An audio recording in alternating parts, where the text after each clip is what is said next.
BFM Business et Tech Co présente De quoi je me mêle, François Sorel. Bonjour à toutes et à tous, ravi de vous retrouver, bienvenue dans De quoi je me mêle, votre rendez-vous tech du week-end avec, dès le vendredi midi, paf, ça arrive en audio et aussi sur la chaîne YouTube. Et puis après, le week-end, à la radio, à la télé, sur BFM Business et bfmbusiness.com, bien évidemment. Avec au sommaire, pour ce nouveau De quoi je me mêle, tout à l'heure, on va fêter l'anniversaire d'une marque mythique que tout le monde ne connaît pas, paradoxalement. Il s'agit de Bang & Olufsen qui fête ses 100 ans cette année. Et on a voulu un petit peu dépoussiérer cette marque-là, qui existe toujours d'ailleurs, qui a eu un gros passage à vide dans les années 90-2000 et qui tente de revenir sur le devant de la scène. On en parlera avec sa directrice marketing qui sera mon invitée tout à l'heure, Bang & Olufsen. Très intéressant. Et puis je vous rappelle le hashtag DQJMM, bien évidemment, si vous voulez réagir à tout ce qu'on raconte. Un grand bienvenue. C'est parti pour De quoi je me mêle. De quoi je me mêle sur BFM Business et Tech Co. Avec le Club de la Presse IT pour commencer et Mélinda Davansoulas qui nous fait la gentillesse, l'amitié, la fraternité d'être avec nous. Salut Mélinda. Salut François, salut Damien. Mélinda Davansoulas qui représente la rédaction de Tech Co, vous le savez, ils sont juste au-dessus. Il est un petit peu plus loin mais pas très loin aussi. C'est Damien Licata-Caruso qui est là. Salut Damien. Bonjour à tous. Journaliste au Parisien, tout va bien tous les deux? Oui. Écoute, ça va. Tout à l'heure on parlera de Bang & Olufsen. Dingue quand même. Belle marque. Belle marque, c'est vrai, qui avait des designers incroyables dans les années 70 et 80. Moi, je m'en souviens quand j'étais petit, mes parents avaient acheté une chaîne IFI Bang & Olufsen qui était incroyable. Et voilà, cette marque est toujours là. On en parlera tout à l'heure, je le disais. Dans l'actu, donc, plein de choses intéressantes. Tiens, puisqu'on parle d'innovation, alors là, on va s'intéresser à quelque chose que Samsung a présenté ces derniers jours, qui va être commercialisé. Alors, uniquement en Corée du Sud pour débuter, mais peut-être qu'un jour ça arrivera chez nous. C'est un nouveau smartphone. Alors vous vous dites, ouais, super. Mais ce smartphone, il a une particularité. Il n'a pas 2 écrans, mesdames, messieurs. Il en a 3. Il se déplie comme ça. Voilà.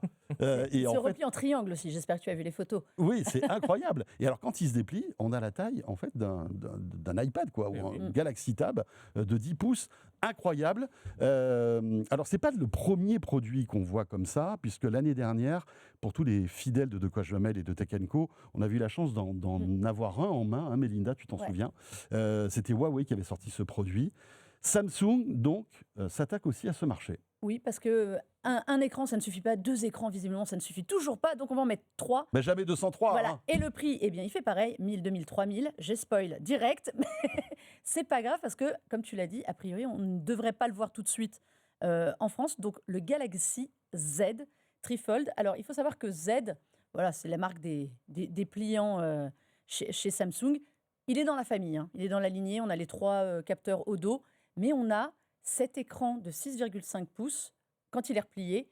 Et alors là, magie, 10 pouces. Donc oui, en effet, comme tu disais, c'est la taille des anciens iPads. Souvenez-vous, c'était 9,7 pouces, donc c'est quasiment ça. C'est vrai. C'est le savoir-faire Samsung. Donc sur les charnières, 2 charnières, parce que après avoir galéré 10 ans sur une seule, ils mettent à profit la R&D. Avec toujours les mêmes problèmes, d'ailleurs. Avec toujours les mêmes problèmes. On a doublé les problèmes, finalement. Mais on verra ça. le problème du marquage de la pliure, quoi. Ça reste la grosse interrogation. L'épaisseur aussi. Alors, parce que c'est des petits malins. Ils nous disent 3,4 pouces quand il est déplié. Oui, alors au plus fin, pour un des côtés. On ne va pas se mentir. Votre prise USB-C fait qu'il y a des limitations quand même techniques. Non, pas 3,4 pouces, 3,4 mm. Pardon. Oui, parce que 6,5 pouces, 3,4 mm. Bonjour. Voilà, ça ferait mini-écran. Bougez pas. Mais on est surtout à quasiment un peu plus d'1 centimètre replié, ce qui aujourd'hui, pour un smartphone dans votre poche, imaginez, et je crois quelque chose comme 300, un peu plus de 300 grammes, c'est moins qu'un iPad, certes. Mais c'est quand même assez lourd, on le sent dans la poche. Pour un smartphone, vous allez quand même le sentir. Il a tout.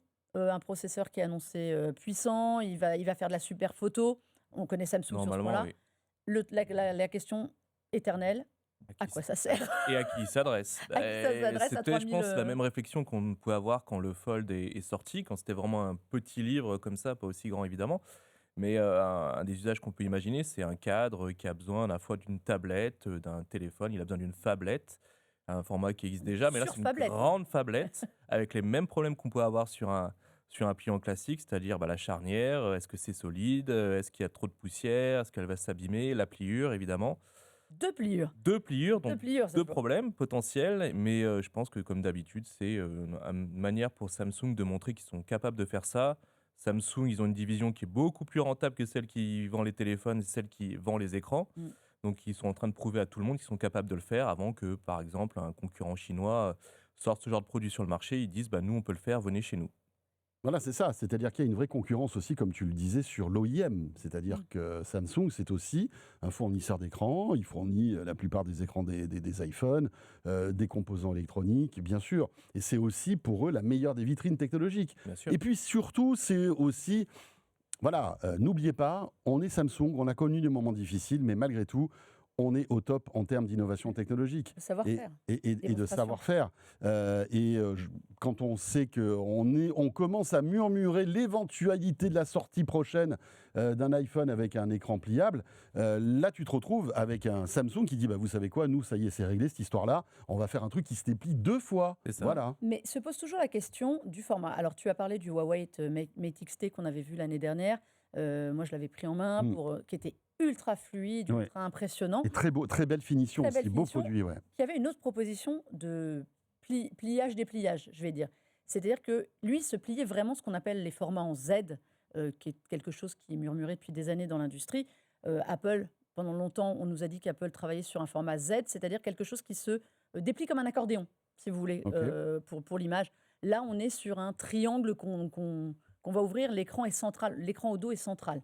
L'écran sur le Huawei, il était vraiment en façade, ce qui faisait que quand vous le dépliez, vous pouviez aussi choisir d'avoir cet écran en façade et deux aspects, 2 dalles, en gros, à côté. Je trouve que c'est une autre proposition qui offre plus de possibilités que ça, où j'ai l'impression qu'on revient sur les premiers pliants, J'ai l'impression où aussi. en gros, on ne savait pas quoi faire de l'écran extérieur et qui ne pensaient pas encore à basculer sur l'intérieur. Mhm. En fait, par rapport au Fold qu'ils ont actuellement, le Z Fold 7 que moi je trouve très bien, je ne vois pas, hormis une dalle plus grande, c'est super, l'intérêt du Trifold, personnellement. Ce côté, c'est presque trop grand. Ouais, C'est non, mais presque trop grand. Mais je Pourquoi suis- peut-être pouvoir l'utiliser à une main. En fait, les gens vont être obligés à chaque fois de le tenir Il y a comme ça ça. comme Ça enlève question. beaucoup l'utilisation finalement de smartphone. On le tient souvent à une main. Et là, il va falloir s'accrocher quand même. Mais c'est pour ça d'ailleurs que ça sort un peu de manière confidentielle, ce produit-là. Il va être fabriqué à très peu d'exemplaires, simplement en Corée du Sud, Le à un prix, de toute prix façon, le prix ne. dissuasif. Enfin, dissuasif. Quand on voit qu'un iPhone 17 Pro Max à 1 Tera dépasse allègrement les 2000 €, tu te dis que finalement, on n'est pas, c'est pas si délirant que ça. Il est à 512, Mais- je crois, celui-là, c'est ça 512 gigas de stockage. De base, mais, oui. mais tu vois, on va être à 3, enfin, en équivalent France-euro, on devrait être autour des 3000. C'est pas, contrairement à ce qu'ils ont dit, ça rend pas le pliant accessible. Hein, pour Non, moi. non, c'est clair, c'est clair. C'est une super démonstration technologique puis voilà, et de puis- savoir-faire. Il n'est même pas en plus évoqué la disponibilité en France de Non. ce produit-là ou même dans les autres pays du monde. Comme le C'est Huawei, vraiment en Corée du Sud, exactement, comme le Huawei. Bon, écoutez, en tout cas, Samsung prouve qu'ils savent encore innover. Mm. Après, c'est vrai que quels sont les usages pour ce type de produit? Mystère et boule de On en gomme. saura peut-être plus au MWC de Barcelone. Oui, ou en peut-être mars. même au CES. Peut-être Vu qu'ils qu'ils nous aiment bien répondront montrer au des CES. écrans, c'est finalement un grand écran de smartphone ou un petit écran télé Eh oui. au choix. Vous savez que dans un mois tout pile, on sera au CES, les amis. Et oui. Ah oui. Et voilà. Et alors évidemment, la rédaction du Parisien y sera, et puis la rédaction de Tech Co, à la fois la version web représentée par Mélinda et notre chaîne, BFM Business Radio-Télé, y sera présente aussi Frédéric Simotel, Anthony Morel, Mélinda Davansoulas, et puis tout le staff technique pour vous réaliser plein d'émissions depuis le CES de Las Vegas. Il nous tarde d'y être. Dans l'actu, tiens, une nouvelle un petit peu moins réjouissante, Mélinda, c'est bien le risque que nos produits high-tech augmentent de manière exponentielle à cause bien d'une pénurie de composants. Ah, ça faisait longtemps qu'on n'avait pas eu de pénurie de composants. Ça dis donc. faisait 4 ans. Ça faisait 4 ans. On a Ouais, compté, depuis ça faisait le 4 Covid. ans. Voilà, Ça nous manquait on d'ailleurs. vous parle d'innovation dingue. Eh bien, vous serez peut-être pas prêt de les voir parce que justement, il n'y aura pas la RAM. Et donc, la RAM, cette petite mémoire vive qui sert un peu d'actionneur dans un smartphone. Dans votre smartphone, je dis ça, mais dans vos PC, dans vos tablettes, De la RAM, il y en a dans partout. vos hein. consoles Dans- et, problème numéro 1, dans les data centers qui aujourd'hui font tourner l'IA à gogo et qui sont le cœur du problème. Alors, pour vous donner une petite idée, normalement, le prix de la RAM dans un appareil que vous achetez, c'est entre 10 et 20% du prix du produit. On était parti sur des RAM. Quand vous entendez, il y a 4 Go de RAM, 6 Go de RAM, 8 Go de RAM, 16, 32, 64. On était parti vers des trucs délirants, notamment en PC. Il va y avoir un frein énorme parce que l'IA est en train de tout pomper. Il y a 3 grands fabricants qui sont Samsung, Micron et SK Hynix, qui représentent 95% de la fabrication de la RAM, et qui sont en train de se dire que le business de l'IA est quand même vachement plus intéressant que vous faire vos petits smartphones. Et donc, toutes les chaînes de production qui devraient être dédiées à l'IA, à fabriquer cette RAM surpuissante pour l'IA, n'existent pas encore, parce que l'IA, c'est récent, la grosse demande d'IA. Il faut des chaînes particulières. Et qu'est-ce qu'ils font? Quand ça rapporte plus de faire des data centers, eh bien, on prend les chaînes de production des smartphones, des PC et des tablettes pour faire de l'IA. Et on a vu hier, c'était la grosse annonce, Micron, donc tous ceux qui font, c'est crucial, la marque surtout, les gens connaissent ceux qui font des PC à la demande, qui a dit, le business grand public, ciao les gars, on va aller faire, on va se tourner plutôt vers l'IA. Et c'est ce qui va entraîner mécaniquement une énorme hausse des prix. Alors juste, petit cours quand même de technologie. La RAM, en fait, c'est cette mémoire qui disparaît quand vous éteignez votre appareil, en fait. Vous l'allumez, il faut de la mémoire vive. On l'appelle aussi mémoire flash. Voilà, Je pense mémoire que ça illustre vive. bien Exactement, son rôle. c'est-à-dire que quand vous surfez sur Internet ou quand vous êtes avec votre smartphone et que vous faites des tâches en fait, qui sont, quand le smartphone est allumé, eh bien, cette RAM se remplit. C'est pour ça qu'il y en a de plus en plus dans le téléphone. Mais dès que vous éteignez cette RAM, dès que vous éteignez votre téléphone, cette RAM se vide pour se re-remplir quand vous le rallumez. C'est différent d'ailleurs du stockage en fait, de votre téléphone ou de votre ordi, Il y a aussi qui lui reste évidemment stocké même quand vous éteignez l'appareil. Il y a aussi une pénurie. On va aussi avoir une Et c'est ce pénurie qui de permet stockage. aussi d'avoir parce que des c'est la même ligne appareils de plus production. en plus rapides. Bien sûr, Mais maintenant. les stockages flash, alors ce qu'on appelle aussi vos disques durs externes, c'est pareil, tout ça va être, les clés de stockage, tout ça va être impacté en fait. Et tout ça va être impacté comment pour le Les clés USB, consommateur? mon Dieu, comment on va Tout, faire moi, tout, qui c'est voulais de acheter ça la pour mémoire Noël. flash et c'est du stockage aussi, ça combine les deux, effectivement. C'est parce que tu ne joues pas, François, parce que si tu avais besoin de stockage externe, parce que tu en as marre de tes consoles qui sont remplies, Ouais. bah, tu vas voir le prix de ton stockage externe. Ah non, non, pour ta non, bien console. sûr. Oui, Et oui, ça va tu parles de disque s'appliquer- dur externe. Disque dur Ah oui, bien externe, sûr. Ça va Et aussi toutes les s'appliquer clés. aux voitures, parce qu'il y a aussi maintenant de plus en plus de voitures qui font appel à du logiciel, notamment de divertissement embarqué. Et du coup, elles ont aussi besoin de cette RAM-là. Donc, on va avoir vraiment une hausse des prix de partout. Et ce qui va se passer aussi, c'est une guerre des prix où on a les fabricants de smartphones qui vont se battre avec des fabricants de PC pour aligner le plus gros montant, pour pouvoir prioriser en fait leur achat et peut-être même aussi s'accaparer, faire du stock. Et le problème de la rumeur et de la pénurie, c'est qu'elle alimente la pénurie et on ne va jamais s'en sortir. On regarde les analystes, ils prévoient une sortie de cette crise-là pas avant 2027. Donc, ça veut dire qu'on va Au mieux passer, fin 2027. on va passer de sales moments. 2026, ça va être très très dur. On va se retrouver face à quelque chose d'un peu exceptionnel qui est, il y en a pas assez pour tout le monde. Alors il y a des petits malins qui, comme d'hab, sont prévoyants, type des Apple. Oui, qui ont préacheté en fait des lignes. On sait que les fabricants de consoles, ils se disent que, oulala, ils ont une génération qui est censée arriver dans pas longtemps. Ce serait bien de faire du stockage aussi. Donc il y en a qui ont pris les devants.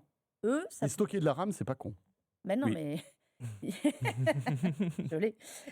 Mais surtout, quid des produits d'entrée de gamme? Quand on parle d'un PC, on sait que par exemple les fabricants de PC, sur les PC premier prix dans une gamme, vous avez toujours des configurations différentes. Là où ils font moins de bénéfices parce qu'ils savent qu'ils vont vendre un peu plus, c'est l'entrée de gamme. Est-ce qu'aujourd'hui ils vont avoir envie de consacrer de la RAM qui vont payer une fortune? Parce qu'on parle de RAM qui aujourd'hui ont des prix par rapport à janvier x3, x4, des choses délirantes. Oui, donc en fait les prix vont augmenter de manière automatique. Ben voilà, et on va plus avoir On n'a envie pas le d'avoir choix. des PC d'entrée de gamme. Et le problème qu'il va y avoir, c'est qu'on arrive au moment où du renouvellement de la génération des PC Covid. Ouais. Pour simplifier, ben, si vous espérez trouver des PC pas chers, j'espère que vous avez fait des affaires pendant le Black Friday, Oui. parce qu'en 2026, ça va être la galère. Ça va être compliqué. C'était le moment ou jamais. C'est encore on passe un appel, mais c'est encore le moment d'acheter un PC, une console, un smartphone un peu moins cher. Et parce que sinon, l'année prochaine, Tout en ce qui fait, va être il va fabriqué, falloir compter c'est mort. essentiellement sur des promotions qui vont être extrêmement ponctuelles. Les marques ne vont pas vouloir non plus rogner trop sur leurs bénéfices, ce qui est logique. Donc, elles vont faire. Quand elles savent qu'elles peuvent en faire, elles ne vont pas se priver. Oui, bien sûr. Et puis, il faut amortir tout ça. Et puis, surtout, il faut amortir la prochaine génération parce qu'elles savent qu'elles vont payer au prix fort les prochains composants. Donc, elles vont essayer de faire de la trésorerie et ça va être très compliqué pour tout le monde. Voilà, parce que le problème, c'est très bête, mais des Nvidia, qui sont les rois du pétrole sur les GPU, aujourd'hui, ils sont en train de truster la majorité de la fabrication. On parle de 50% par exemple de la fabrication de RAM de Samsung l'année prochaine qui serait dédiée à Au data Nvidia. center. Nvidia, ils ont tellement de cash Eh oui. qu'ils peuvent se permettre aujourd'hui de dire attends là, Oui, et faire monter les augmentation- prix. faire monter les prix. Eh ouais. Et Micron, qui avait suspendu, par exemple, sa vente de RAM au mois de septembre, tranquillou, ils sont revenus avec des prix qui ont augmenté de 30, 50%, 75% sur certaines variantes de RAM. Donc, quand on est 3 à être maître du monde, à représenter 95% de la production, on est maître des prix, on est maître des coûts, et on est maître surtout de à qui on veut le donner. Et aujourd'hui, c'est plus intéressant d'aller fournir Nvidia. Vivement que cette bulle de l'IA éclate et que les prix redescendent. Est-ce que ce sera la solution? C'est une autre question, ça. Ouais, non, mais Mais oui. c'était une Ça petite pourrait être une des boutade. sorties. Non, mais c'est vrai effectivement, qu'on espère. Ou il y a une autre sortie qui commence un peu à émerger, c'est qu'il y aurait quelqu'un qui vienne concurrencer ces trois-là. On Et parle on sait d'où ils potentiellement de fabricants chinois Mais pas qui auraient fabricants maintenant la capacité de faire de la DDR4, la DDR5, qui Ouais. sont les RAM qu'on Les peut plus demandés. utiliser dans Les plus rapides. dans les PC et dans les smartphones d'entrée de gamme. Donc ça pourrait être une solution. Hein. Ça serait, les gens ont Ouais, auraient ouais, du vide, ce serait le moment ou jamais. Le salut va venir Il faudrait qu'on incontestablement monte de la une Chine. usine de RAM finalement, si j'ai bien compris, Ouais, pour se faire des sous. c'est bien parce qu'on a un peu de retard, donc tout irait bien. Ouais. Non, mais Et la puis Chine. c'est pas compliqué la RAM, il faut pas être dans des environnements stérilisés. Ouais, non, pas du tout.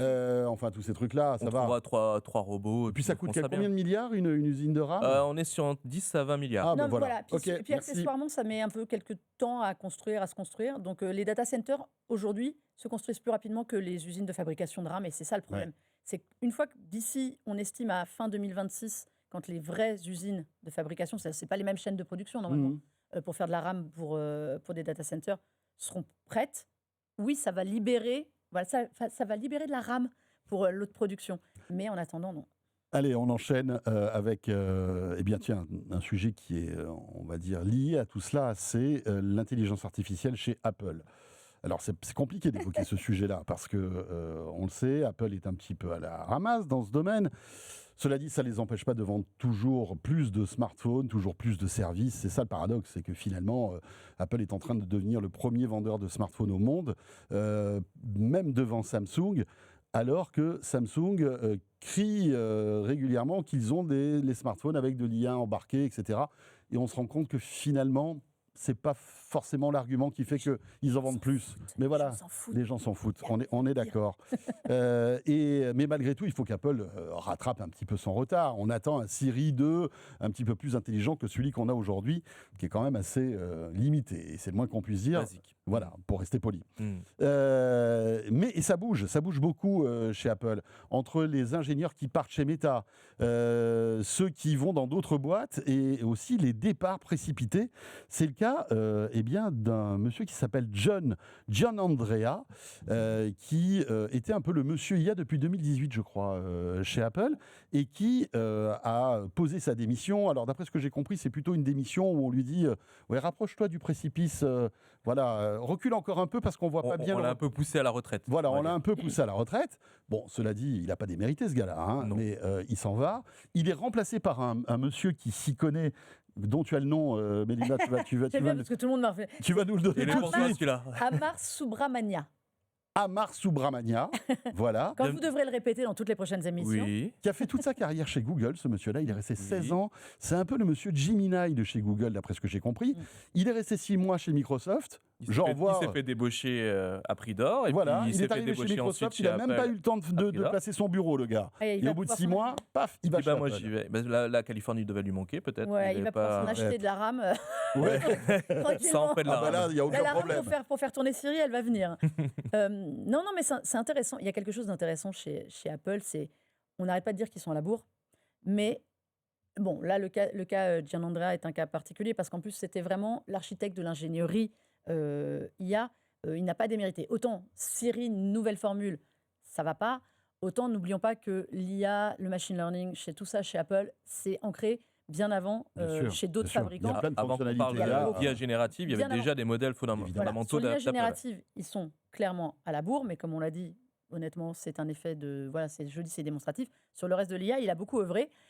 Ils n'arrêtent pas de se faire débaucher quand même, tous leurs gens. Là, lui, il part avec son petit chèque pour service rendu à la patrie, mais ils se sont fait débaucher, ils se sont fait débaucher des designers. Donc, mine de rien, il y a quelque chose de très paradoxal qui ne va pas. Mais en revanche, les talents ont l'air d'être réels sûr. et reconnus. Gianandrea dirigeait une équipe dont les mecs se sont fait débaucher à prix d'or. Ouais, ouais, ouais. Bah, c'est aussi Ça en dit long aussi. l'avantage et le drame de la Silicon Valley, c'est qu'il n'y a pas de clause de non-compete, de non-concurrence. Du coup, Mm. les gens peuvent se faire débaucher les uns les autres, partir comme ça, du jour au lendemain, Et ce qui est aller travailler dans une autre boîte. Mais il reste consultant. en C'est plus. comme ça, Il en reste- plus. il reste Oui, en après, consulting du truc, tu c'est gardes drôle. évidemment tes actions Apple. Mais ce qu'il y a La d'étonnant, porte c'est est que- toujours entrouverte pour revenir. Je sais pas ce que vous en pensez, mais ces gens-là qui s'en vont de chez Apple, ça veut dire qu'Apple n'a pas réussi à les retenir.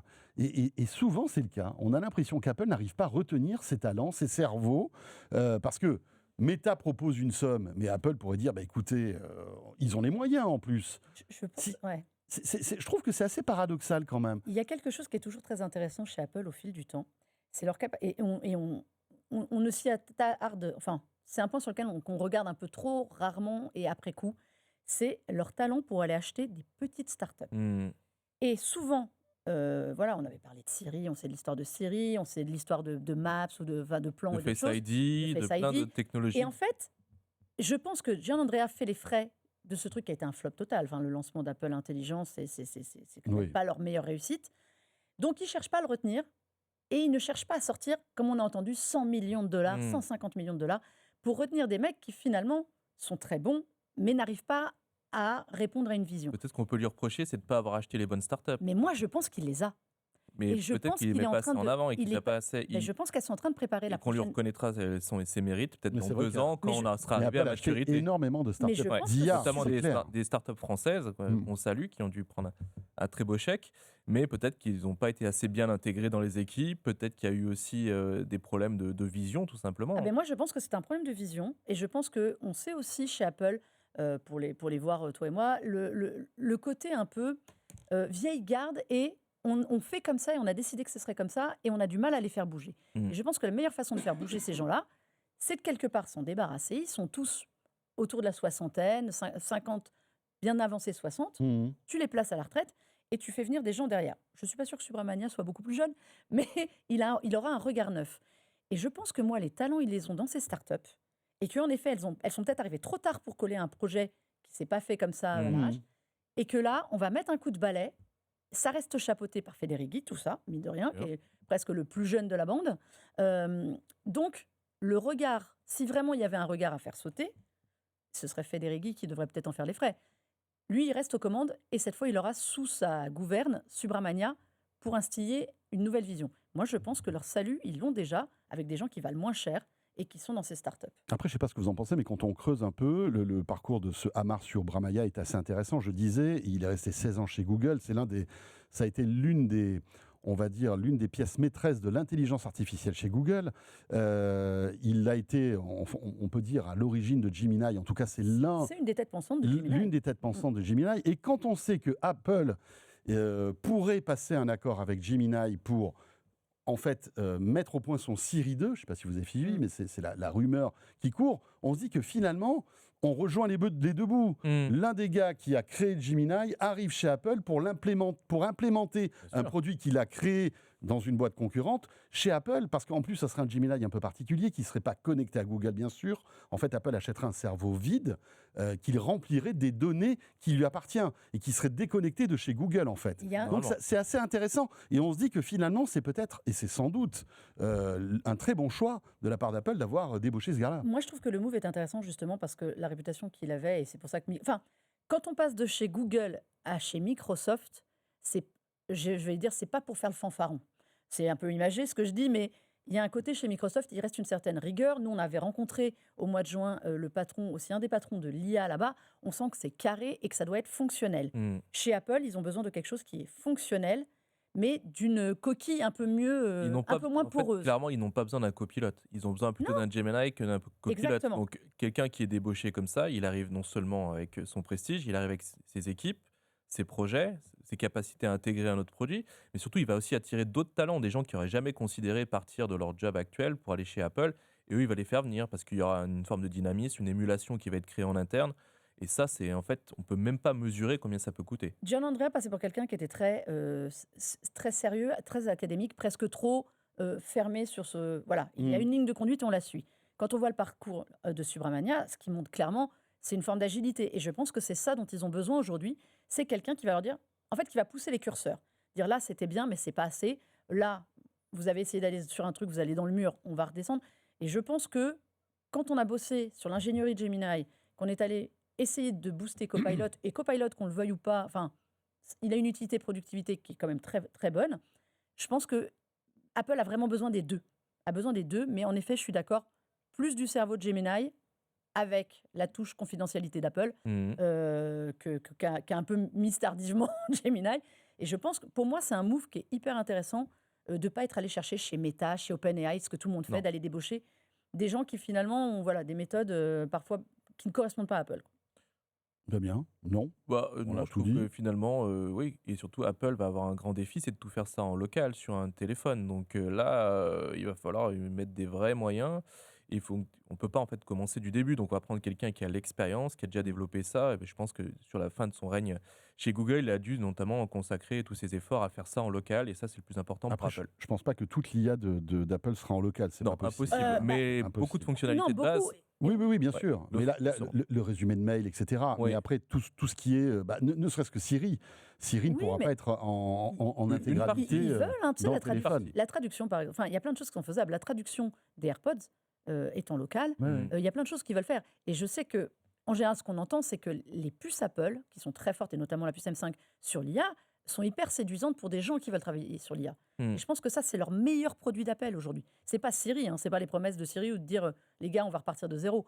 Je pense que c'est les possibilités offertes par leur puce. Que c'est pour un des vrai gens qui défi ont- intellectuel, technique, de Mm. pouvoir faire tourner des modèles C'est un vrai beaucoup challenge, plus légers sur des appareils en direct. Ça, c'est quelque Et chose qui peut n'oublions pas- intéresser plein de gens et recruter même des gens qui sortent d'études avec un. Et on en parlait tout avec à les l'heure, il nano, faut les trucs comme ça. énormément de RAM pour faire tourner Ouais. tout Ah ça. oui. C'est pour ça qu'on revient à ce que tu disais tout à l'heure, c'est que si le coût de la RAM explose, ben, attendez-vous à ce que les iPhones de prochaine génération, le prix explose aussi. Et puis ils ont tous ça comme belle excuse. Et bien sûr, Ne l'oublions pas. effectivement.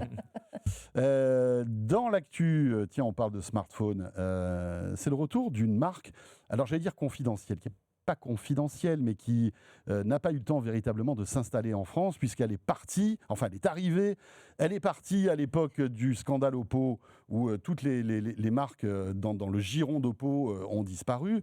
Ça a été d'ailleurs une sacrée pagaille cette histoire-là, hein. Rappelez-vous, c'était juste après le Covid.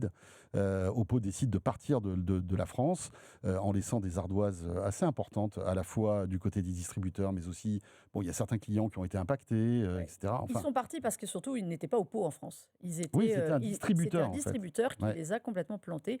Mais tu as raison. Ils Après, reviennent tous. Ils reviennent tous. c'était la marque Oppo, si tu veux. Après, Ouais. ils avaient qu'à s'arranger avec leur Exactement. distributeur, tu vois. Mm. Là, ils sont partis comme ça, comme des voleurs. Et c'est la marque qui a été abîmée, c'est pas le Et distributeur. ils ont dû beaucoup. faire des procès, tout quand même en France et en Allemagne, parce que c'était très moche. Ouais, la ouais, sortie ouais, du c'est marché clair. français. Là, ils reviennent. Oppo est Et je ne sais revenu pas si vous vous sous son nom. souvenez de cette histoire-là. Ils avaient justifié ce départ en fait de la France à cause d'un brevet qu'ils Oui. n'avaient pas payé à Nokia Nokia. En Et je- Allemagne. en En Allemagne. Allemagne, ouais. Et je me demande si c'était pas un peu du bullshit cette Mais histoire-là. complètement. Pour C'était une, dire, c'était une bonne porte de sortie Voilà, à moindre C'était par frais. anticipation en France, t'imagines? Oui, ouais. Non, évidemment. Donc Oppo s'en va avec pertes et fracas. Et les voilà qu'ils reviennent quoi, un an et demi après, Ouais, ils sont finalement, venus. par la petite porte, avec des smartphones, bon voilà. Oh, du bon smartphone milieu de gamme. Ouais, mais c'était pas du haut de gamme comme ils Non. savaient le faire. Donc là maintenant, ça y est, ils rattaquent le haut de gamme qui revient avec en le France. Find X9 Pro, tout à fait. Ils essaient de redorer un petit peu leur blason. Et ce qui est intéressant, c'est qu'il y a d'autres marques qui étaient dans le giron d'Oppo qui Du reviennent, même groupe. dont Realme. Voilà, c'était la même C'est maison. BBK, hein, c'est ça BBK. Ou BKK, je ne sais plus. BBK. Parce que BKK, c'est mon Et, nom. et Realme qui est revenu. Alors, tu disais, on n'est pas forcément la cible. C'est vrai, quand on écoute les gens de chez Realme, leurs cibles sont les 18-34. Voilà, désolé pour nous, nous ne Voilà. sommes pas dans Ah la là là, cible. mais à quelques mois près, C'est ça. je suis passé à côté. Mais surtout, ce qui est intéressant, c'est qu'ils étaient revenus sur exactement la même stratégie qu'Oppo, là où tu as raison. Milieu de gamme, quelques modèles d'entrée de gamme, mais milieu de gamme un peu costaud, bon en photo, bon en autonomie, bon en design. Moyen. Ouais. Et ils se sont dit, il y a quand même de la place sur le haut de gamme. Parce qu'évidemment, entre Samsung, Apple et Xiaomi, il y a encore de la place pour du monde. Donc, Ouais, ils veulent- j'en suis pas sûr, mais bon, eux, ils se le disent. Voilà. Ouais, ils Donc, peuvent, ils se ils sont peuvent dit, on va essayer re- en tout voilà. Ils peuvent essayer. Bon On va courage, hein, relancer- les gars. On va relancer ce qui est le haut de gamme chez Realme, qui était la gamme GT et Pro. Donc là, c'est le GT 8 Pro qui revient Alors, sur la feuille, sur le papier, les mecs, ils ont mis tous les potards au max pour faire quelque chose. On a du Snapdragon 8 Elite Gen 5, donc ce qui se fait de mieux. 3 capteurs, dont un capteur à 200 mégapixels, mais qui est un téléobjectif. Pour une fois, c'est original. Mais 50 les autres. Une batterie à 7000 mAh. Une bonne dose de RAM comme on l'aime. Voilà. Ah, On La a avec des pas fameuse- des prix cassés. On n'a jamais autant parlé de RAM qu'aujourd'hui. Ouais, ça c'est vrai. plus. Et on fait pas d'aviron, hein, pourtant. Mais surtout, c'est bien beau tout ça, mais ça ressemble à la concurrence. Donc, il faut aller se démarquer sur un point qui est le design. Alors, design de matière, donc c'est assez rigolo. Je vous le Design montre. qu'on a déjà vu quelque part, je On crois. a un design qui ne passe pas inaperçu parce que les capteurs ont. Mais là où ils sont malins, ça reste à débattre. Ils se sont dit, on va faire un autre truc design parce que de face, ça ressemble un peu à un iPhone. Sur le côté, ça ressemble à un iPhone. Ou un pixel. Ou un pixel. Bon, Voilà. on a toute une Bon, liste ça à après, on dispo, peut pas leur ouais. en vouloir. Tous les smartphones se ressemblent. Exactement. Ils se sont dit, on va vendre un smartphone avec un tournevis. Ah, Parce ça que- c'est pas, parce que ouais, pourquoi pas ça c'est pas mal. Et pourquoi? Parce que vous voyez ce petit module-là. Là, j'ai commencé à le prédévisser. Vous pouvez finir de le dévisser et le remplacer par un autre module. Oh là là. Oh là là, et votre touche design, vous l'avez. Alors, on rigole, parce que nous, on n'est pas la cible, mais comme je l'ai dit, on Oui. n'est pas la cible en âge. Il y a un vrai truc de customisation, c'est réel, sur les smartphones. On le voit, ça va du sticker, ça va autre chose. Eux, ils se sont dit, on peut changer le module photo. Ça n'apporte rien, je vous le dis tout de suite. Ça ne change pas la qualité de votre photo. La photo est faite avec Ricoh, c'est un des points forts, j'ai oublié de le dire, du téléphone, parce que Ricoh est un vrai spécialiste de la photo Oui. et n'a pas juste mis son nom. Ils ont fait un travail sur les capteurs, le travail sur les filtres. Il y a beaucoup de filtres Ricoh. Je vous conseille les photos en noir et blanc, est absolument magnifique. C'est rigolo parce que Ricoh, alors on les connaît plus sur les C'est pour les vieux. photocopieurs en Oui. fait. Aujourd'hui, alors que c'était une grande marque photo. Mais c'était une grande marque Grande de photo photo. vidéo. Ils font C'est un encore peu- des bridges, ils font encore quelques appareils un peu photo, comme effectivement. Toshiba, Oui, ou- tous ces trucs-là. Mais Pana, c'était, voilà, Epson. notre génération, nos Ouais. parents avaient des appareils photo Ricoh aussi. Là, pour le coup, c'est un bon point. Realme a eu la. C'est rigolo, voilà. toutes ces marques chinoises qui achètent toutes les licences possibles, inimaginables de Leica, boîtes européennes oui. prestigieuses. Enfin, européennes ou Leica, japonaises, ouais. d'ailleurs. Ricoh. Ouais, ouais. ouais. Non, mais Ils c'est ont tous ça. besoin de cette Ouais. Cette caution légitimité, photo. quoi. Voilà. En fait, pendant C'est très ça. Il y en a un qui va se payer la marque Kodak, vous allez voir. Un jour, on va avoir Pas un mal. téléphone Je avec pense- une marque Alors, Kodak. Souviens-toi que Kodak fait des téléphones tout seul. C'est vrai. Parce que personne Ouais, n'a Sous voulu en licence, parler. ah oui. Non, Et non, c'est mais, pas forcément joli. Hein. non, mais voilà, l'effort de customisation, est-ce que c'est un point suffisamment différenciant pour un téléphone qui est quand même à 1000 euros? Je ne suis pas certaine. J'avoue que là-dessus, Bah après, le téléphone est il faut très voir la bien. qualité photo par rapport à la concurrence. La- S'ils jouent dans le haut de gamme, il faut comparer avec les téléphones haut de gamme, tu vois. Non, on est sur de la bonne qualité photo. On n'est pas sur de l'ultra photo ou de l'ultra vidéo. Ouais. On est sur de c'est pas l'entrée gagné. du premium, pour Après, moi. Realme avait une particularité, tu me corriges si je dis une bêtise, c'était sur la vitesse de recharge, je crois. Oui. Ils avaient des chargeurs incroyables qui Coco, rechargeaient les Coco, téléphones One Plus, ça va à C'est- l'époque, c'est le c'est- MOOC, c'est ça à une vitesse dingue. Je ne sais pas si c'est toujours le cas. C'était sur les gammes. Ils ont fait ça à une époque où, genre, en moins de 10 minutes, vous aviez. Enfin, j'exagère, Ouais. mais c'est 50%. 18 minutes. Moins de 10 minutes à 50%, et en 18 minutes, vous Je ne sais étiez pas à si vous vous souvenez, mais 100%. c'était la guerre à un moment de. Oui, ils se Si, avec battaient. Xiaomi, de la- ils se mettaient leur compteur. Et ils avaient le bon goût de vendre ça, mais ils ne donnaient pas le bloc qu'ils Non. cherchaient. Ben, jamais. Voilà, Eh ben, en c'est option, toujours- à je 20, vous rappelle- 20, 30 euros. Ouais, Voilà. c'était bien. Je vous rappelle que de toute façon, aujourd'hui, les 90% des appareils que vous achetez n'ont plus de chargeur parce que la loi européenne Ne les comprend exige, plus. alors elle est inversée, exige que si vous vendez un appareil avec un chargeur, vous devez proposer le même appareil sans chargeur.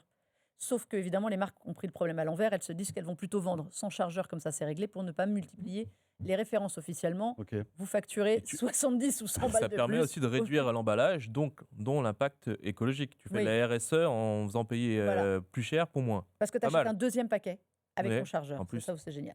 Non, bon, on rigole. Je salue le côté innovation, tendance d'aller chercher quelque chose, parce que vous pouvez aussi vous les imprimer en 3D. Il y a des modèles qui sont donnés si vous voulez faire votre petit design. L'aspect design pour des prix équivalents, Ouais. ça reste un très bon smartphone sur le papier, mais voilà, est-ce que ça vaut 1000 balles? Je suis plus. On voit qu'on arrive mitigée. quand même à un plafond de verre quand même là. Quand Ah on ben. en est à démonter les caches pour les téléphones, pour trouver une différenciation, c'est que c'est chaud Oui, mais quand même. Hein. c'est pas notre génération. Cette, Non, non. singularité visuelle. Je on ne est remets à- pas en cause l'innovation, c'est le type d'innovation. Quoi. Pour moi, il y a un C'est-à-dire. décalage entre la cible visée, le prix du smartphone, et le fait que je pense que quand tu arrives à 1000 ou plus, Ouais, tu demandes un peu cette plus. quand cible-là même. se dit, je vais aller sur un iPhone Évidemment. ou un Samsung, Exactement. un Galaxy S. Dommage. Dommage pour eux pour Parce l'instant, que c'est compliqué. c'est un bon smartphone, Ouais. mais il ne se démarque pas, autrement que par ça. Realme donc, et on enchaîne avec du son maintenant, du son, avec la toute nouvelle gamme Amazon Echo qui a été présentée il y a quelques semaines de cela. Pas mal de nouveaux produits, alors pas énormément finalement, en tout cas on n'est plus dans l'abondance Pas des pour la gammes de France. produits qui étaient présentées auparavant. Il y a évidemment un renouvellement des échos chauds, des échos avec des écrans, sans écran, et il y a ce nouveau produit. Et oui, Mélinda. alors ça ressemble à une boule de bowling pour ceux qui nous écoutent, mais C'est l'enceinte boule de bowling. En fait, elle a deux usages. Mais alors, c'est une boule de bowling qui est mal foutue parce Y a qu'elle pas- elle est plate en dessous. ouais, Donc, ça roule moins Elle bien. doit rouler un peu moins bien. C'est-à-dire que quand vous même. devez mieux Ouais. viser quand même, là. non, on se moque. C'est le nouveau Echo Studio. Alors je ne sais pas si vous vous souvenez de cette enceinte Echo Studio qui est sortie il y a quelques années, qui était une excellente enceinte, largement concurrente du HomePod. C'était en 2020, Mélinda, je Ouais. m'en souviens très bien. Et Amazon nous avait invités pour la tester. Et j'avais été bluffé par la qualité du son. Mais toi qui es un audiophile, oui, tu m'étonnes. Le Parce que son c'était la était première dingo. enceinte qui proposait du Dolby Atmos et du son 3D dans une même enceinte. Ouais, on avait un C'était vrai son hyper 360. innovant. Mm. Elle était beaucoup plus grosse que celle-là, d'ailleurs. Celle-là est 40% plus petite. Donc c'est mine de rien, pour avoir eu l'Echo Studio aussi, ça prenait un peu de place. Celle-là est plus dans la famille des Echo Dot. Donc si vous voyez ces nouvelles petites boules d'Amazon qui servent surtout à Alexa à faire de la domotique, elle fait la même chose et elle ajoute cette dimension musique qui est vraiment hautement qualitative. Ils ont sorti un Echo Dot Max aussi qui est un petit peu plus petit. Mais celle-là, moi ce que j'aime bien, au-delà du design, c'est la qualité audio. Alors, je vais juste mettre un petit bémol. Si vous aimez beaucoup les basses, ce qui n'est pas mon cas, heureusement, il y avait plus de basses, je trouve, dans le Echo Studio Mhm. Oui, parce qu'elle Old était Generation. elle était plus volumineuse Elle était aussi. plus volumineuse. Donc, logique. Le son est très bien, il est plus pur sur la voix, les instruments, donc moi, ça me correspond mieux. Mais voilà, pour les amateurs de basses, c'est un peu moins. Il faut surtout pousser un peu plus le volume. Donc, si vous êtes Ils achèteront mélomane... une enceinte tranquille- Beats et puis c'est tout. Non, voilà, ne faites pas ça, mais oui. Mais le son est plus propre. Elle est Dolby Atmos aussi. Elle est vraiment 3D spatialisée. Je trouve ça en revanche bien meilleur pour ce format un peu bizarre qui n'est pas entier par rapport aux autres. Et après, c'est une enceinte Alexa, donc elle fait la domotique, les services. Elle sera surtout prête pour Alexa Plus le jour où on l'aura en France. Ça, c'est une autre question. Qui paraît-il devrait bientôt arriver. Alors, on n'a pas de date, mais ça serait dans les starting blocks. Normalement, c'est pour le printemps, c'était pour la fin d'année, nous avait dit Panos Ouais. Panay. Ah, Ce sera pour la fin d'année, début d'année prochaine. Sinon, Panos, attention, tu dis des mais ouais, bêtises il nous l'a parfois, dit au c'est pas micro, bien. hein, en plus, à nous. Non, juste pour ceux qui avaient l'ancien Echo Studio, il n'y a plus de prise jack derrière. Donc, tous les amateurs qui aimaient bien rentrer des... Oui, de mettre un son analogique, Voilà. de Bah, brancher. le seul ouais. truc, c'est que maintenant, elle est vraiment streaming. Ouais. Alors après, l'intérêt de ce type d'enceinte, c'est qu'après, Amazon fera une mise à jour qui permettra d'en connecter plusieurs à un Fire Stick TV pour Voilà. avoir un home cinéma. Donc ça, pour c'est en excellent. mettre 4 ou 5, je Et crois, on peut déjà pour recréer en fait un home cinéma. Tu on pourras peut déjà la pairer avec une autre. Si j'en achète deux, je peux Oui. je peux les mettre en tu stéréo. peux les mettre en stéréo. Et si en plus tu as Fire TV, tu peux les mettre, créer un home cinéma Ouais. avec Alors, ça. pas encore. Hein. Si, pas- avec deux de la À même deux marque. points, quoi. Moi, on m'avait dit que la mise à jour n'était pas encore prête. Ah non, mais, normalement, elle devait arriver, ou elle va donc arriver. ça va. Le seul voilà. truc qui n'était pas encore possible et qui sera possible après, c'est d'avoir un Echo Dot Max, qui est le nouvel Echo Dot un petit peu plus gros, et un Echo Studio en même temps aussi pour faire home cinéma. Et ça, en revanche, c'est pas encore dispo. Mais on a 250 € aussi. quand Et même. oui, voilà. Ça peut faire un Mignon. joli cadeau de Noël, bien évidemment. Eh bien, super, top, toutes ces petites nouveautés. Merci beaucoup, Mélinda. Merci, François. Et on se retrouve tout à l'heure pour le petit module bonus, vous qui êtes avec nous en audio. Vous le savez, pour le podcast audio, on vous offre quelques minutes supplémentaires. Merci à Mélinda et merci à Damien Licata-Caruso, du plaisir. Parisien, que vous pouvez lire au quotidien sur ce prestigieux journal. N'hésitez dire. pas surtout. Oui, abonnez-vous aussi. Abonnez-vous, allez-y. Abonnez-vous. Hein. Abonnez-vous. Et vous restez avec nous. Dans un instant, deuxième partie de ce De quoi je me mail. On va se plonger dans une marque, j'allais dire mythique, oui, mythique de l'audio, qui fête ses 100 ans cette année. Il s'agit de Bang & Olufsen. On en parle avec sa directrice marketing qui me rejoint sur ce plateau. A tout de suite. De quoi je me mêle sur BFM Business et Tech Co.